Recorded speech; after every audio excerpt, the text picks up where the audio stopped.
नमस्कार, आप देख रहे हैं प्राइम टीवी। मैं हूं आपके साथ आरती तिवारी। जहां एक तरफ सर सनातन महाकुंभ को लेकर मुख्यमंत्री योगी आदित्यनाथ प्रयागराज दौरे पर है, जहां आज आपको बता दें कि मुख्यमंत्री का संगम नगरी दौरा का आज दूसरा दिन बताया जा रहा है। उस दौरान सीएम योगी डीपीएस हेलीपैड अरेल में उतरकर नाव से स्नान घाट का निरीक्षण कर रहे हैं। सीएम योगी महाकुंभ की तैयारियों को लेकर लगातार प्रतिबद्ध नजर आ रहे हैं। दरअसल सीएम अपने 2 दिवसीय दौरे के दौरान महाकुंभ का जायजा लेने के साथ अधिकारियों और साधु संतों से मुलाकात कर रहे हैं। साथ ही सीएम योगी महाकुंभ में बड़े अखाड़ा सेक्टर भी जाएंगे और यही नहीं, इस दौरान अखाड़े के शिविरों में सीएम योगी साधु संतों से मिलकर कुंभ की तैयारियों की जांच और यही नहीं, क्या अभी तैयारी की गई है इसके बारे में पड़ताल करेंगे। सीएम योगी खाद चौक, दंडी बाड़ा और आचार्य बाड़ा शिविरों में भी भ्रमण करेंगे। सीएम का 2 दिवसीय दौरा काफी मायनों में अहम माना जा रहा है। इस दौरान महाकुंभ में चल रही तैयारियों को लेकर अधिकारियों से समीक्षा करेंगे। अभी आपने देखा कि मुख्यमंत्री योगी आदित्यनाथ संबोधित कर रहे थे कि किस प्रकार से इस बार का महाकुंभ का आकार कितना भव्य, दिव्य और आकर्षित होने वाला है, क्योंकि इस बार 45 करोड़ से ज्यादा श्रद्धालु महाकुंभ में मौजूद रहेंगे। जिससे पहले मुख्यमंत्री योगी आदित्यनाथ ने कहा, जब यहाँ पर 10 करोड़ लोग मौजूद रहेंगे, हमारी तैयारी रहेगी 15 करोड़ लोगों की।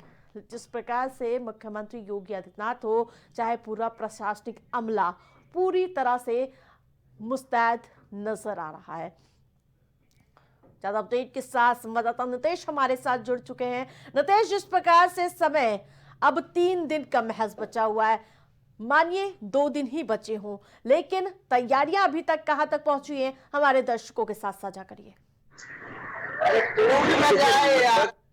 बचा ही नहीं है। प्रशासन पूरी तरह से अपना कार्य जो है उसको अंतिम रूप दे चुका है। अब साधुओं का स्नान का जो इंतजार है, जो 13 तारीख को पहला स्नान होगा, तो बस अब समय नहीं। और मुख्यमंत्री योगी आदित्यनाथ ने अगर रात यहाँ पर बिताई है तो कहीं ना कहीं अधिकारियों के लिए भी बड़ा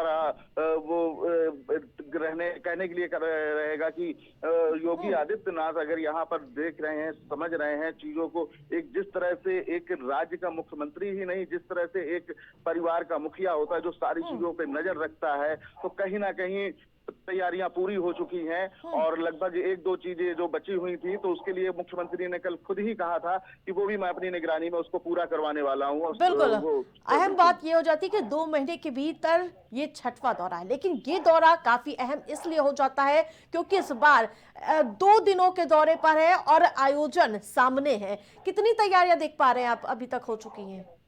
देखिए, लगभग तैयारियों की अगर बात कही जाए आरती, तो लगभग तैयारियां पूरी कर ली गई हैं। और जो साधु संतों की छावनी प्रवेश है वो भी लगभग बस 1 ही 2 अखाड़े और बचे हैं जिनका छावनी प्रवेश बाकी है। अब इंतजार है तो स्नान का इंतजार है। 13 तारीख को जो पहला स्नान होगा, 14 को फिर शाही मकर संक्रांति का स्नान जो होगा, तो कहीं ना कहीं अब बस साधुओं के और जो भी यहाँ स्नान करने के लिए दर्शनार्थी आने वाले हैं उनका इंतजार है। प्रयागराज पूरी तरह से तैयार है और जो भी यहाँ पर आ रहे हैं श्रद्धालु, उनका स्वागत करने के लिए प्रयागराज, क्योंकि कल मुख्यमंत्री जब पहुंचे हुए थे, सबसे पहले उन्होंने घाटों का निरीक्षण किया था, हमने देखा था। उसके बाद साधु संतों से मुलाकात की थी और इस दौरान कल अविमुक्तेश्वरानंद की भव्य पेशवाई देखने को मिली थी। कितने संतुष्ट नजर आ रहे साधु संत इस दौरान?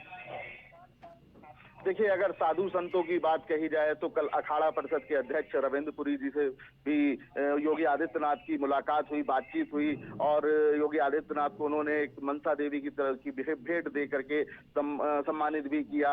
तो कहीं ना कहीं जिस तरह से एक तालमेल देखने को मिला और जो एक कॉन्फिडेंस देखने को मिला, उससे कहीं ना कहीं समझ में आ रहा था कि तैयारियां पूरी है। साधु संत जो संत समाज है वो भी कहीं ना कहीं मुख्यमंत्री योगी आदित्यनाथ की कार्यशैली से संतुष्ट नजर आ रहा है। और जिस से एक बॉन्डिंग नजर आती है एक अखाड़ा परिषद के अध्यक्ष और मुख्यमंत्री योगी आदित्यनाथ, साथ में वहां पर शंकराचार्य वगैरह बैठे हो, तो बहुत ही कॉन्फिडेंस के साथ में वहां पर बातचीत हो रही थी। और जब पत्रकारों के साथ में कल मैं उनके वार्ता में मौजूद रहा, तो वहां पर एक जो कॉन्फिडेंस, जिस तरह से एक मुखिया अपने लोगों, एक आगंतुकों को भी संदेश देता है और जो यहाँ की एक तरह से देखा जाए, मैं देख पा रही हूँ आप भी मेला क्षेत्र के आसपास ही नजर आ रहे हैं, वहां पे दिखाइए किस प्रकार से इस समय गतिविधियां देखने को मिल रही है।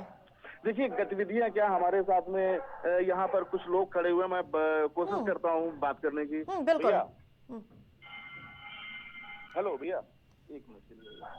मैं कुछ हमारे साथ में लोग हैं यहाँ पर, मैं उनसे आपकी बात करवाने की कोशिश करता हूँ। सबसे पहले तो भैया आपका नाम जानना चाहूंगा। मेरा नाम अनिल द्विवेदी है। अनिल द्विवेदी जी, अनिल जी बताइए कि जो कुंभ हुआ था 2019 में, कुंभ हुआ था 2013 में भी कुंभ हुआ था, तो इस बार का जो 12 में इस बार का जो कुंभ है वो महाकुंभ, जो उसमें क्या आपको अंतर देखने को मिल रहा है? सर देखिए, 12 बार कुंभ के पश्चात 144 वर्ष के पश्चात इस बार महाकुंभ का आयोजन प्रयागराज की धरती पर हो रहा है। इस बार योगी सरकार की इस तरह की मंशा है कि इसको एक वैश्विक विरासत के रूप में इसको याद किया जाए कि हमारा महाकुंभ इस तरह से हो कि पूरे विश्व में इसकी ख्याति बने। इसलिए आप देखिए, जितने भी फ्लाईओवर्स हैं, चुंगी वाला है और आपका हाई कोर्ट से लेके सारे पूरी तरह से तैयार हैं। महाकुंभ में आपको एक से एक टेंट आप देख रहे होंगे कि वीआईपी टेंट जिसके किराए 60,000 से लेके 1 लाख रुपए एक दिन का है। इस बार बहुत ही वैश्विक स्तर की व्यवस्था की गई है। कुंभ में आप देखिए, कल QR कोड स्कैन जारी किया गया है और जितने भी रिक्शा हैं उनको कलर वाइज अलॉट किया गया। आप इस रूट पे मतलब किसी प्रकार से आपको परिवहन से लेके किसी भी क्षेत्र में किसी प्रकार की समस्या नहीं आने वाली। सरकार पूरी तरह से दुरुस्त है, तैयारी के लिए निश्चिंत है। जी आरती, बिल्कुल नितेश, अभी हमने देखा था कि जब अब 38 से 40 पांटून पुल, यानी जिसे पीपे का पुल कहते हैं, वो तैयार हो गए हैं क्या? क्योंकि अभी तक 6 ही संचालित हो रहे थे जब हम ग्राउंड पर मौजूद थे। जी जी, देखिए लगभग जो पीपे के पुलों की बात की जाए तो पूरे 30 के 30 पीपे के पुल बन करके तैयार हैं और लगभग जब आप ग्राउंड फ्लोर पर आए थे उस समय पर लगभग 4 से 5 पुल तैयार थे और अब इस समय पुलों की जो संख्या है वो 6 के ऊपर है और लगभग 7 या 8 के आसपास है थोड़ा सा।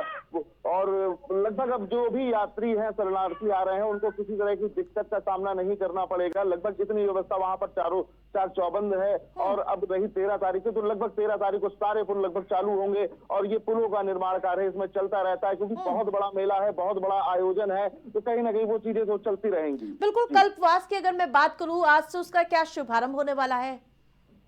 देखिए कल्पवासी जो है वो जो पहला स्नान हो जाता है लगभग उसके बाद वहां पर पहुंचना चालू करते हैं और मौनी अमावस्या का जो स्नान कहा जाता है वो मुख्य स्नान कहा जाता है, जिसके लिए कि मुख्यमंत्री योगी आदित्यनाथ ने भी कहा था कि वो स्नान का पीक डे होगा और उस दिन हम अगर कोशिश ये कर रहे हैं कि हम लगभग 10 से 12 करोड़ लोगों की व्यवस्था लेकर के चले, क्योंकि 5 से 7 करोड़ का आकलन लिया जा रहा है, तो कहीं ना कहीं ये जो स्नान होगा या इसके बाद से ये मुख्य स्नान पीक स्नान होगा और ये पहले स्नान के बाद से जो यहाँ पर कल्पवासी वो आना शुरू हो जाए। बिल्कुल, तमाम अपडेट के लिए आपका धन्यवाद नितेश।